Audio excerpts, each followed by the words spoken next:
guys. So, kanina ayaw pang sabihin sa atin ni Doc Milan kung saan tayo pupunta. Pero finally, meron na tayong natanggap na regalo niya. Ay piliin ko lang daw kung ano yung gusto ko. And ito na nga, binili ako ni Doc Milan ng iPhone 17 Pro Max. So, ayan. Gusto ko talaga yung color orange.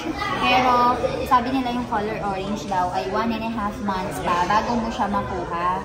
So, ang sabi ko, okay na yung blue sa akin kasi yung blue ay magagamit mo kahit na magsuot ka ng sari, hindi odd yung color niya. So, ang gamit ko ngayon kasi ay iPhone 14 Pro Max. So, ilang taon din ako hindi bumili ng bagong phone and ito giniftan ako ni Doc Milan ng iPhone 17 Pro Max Blue para magamit din niya. Hindi daw odd color yung orange pag naluma na. So, tara guys. Thank you, Doc. So, let's go and open it.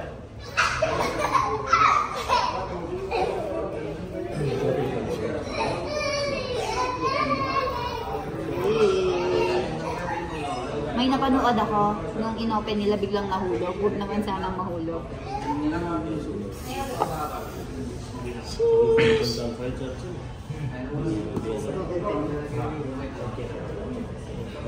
Ganda, aluminium.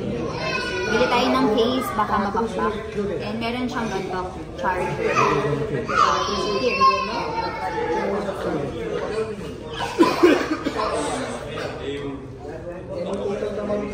Thank you so much, Milan.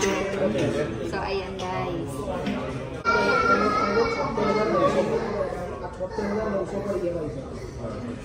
The kids are more happier than you.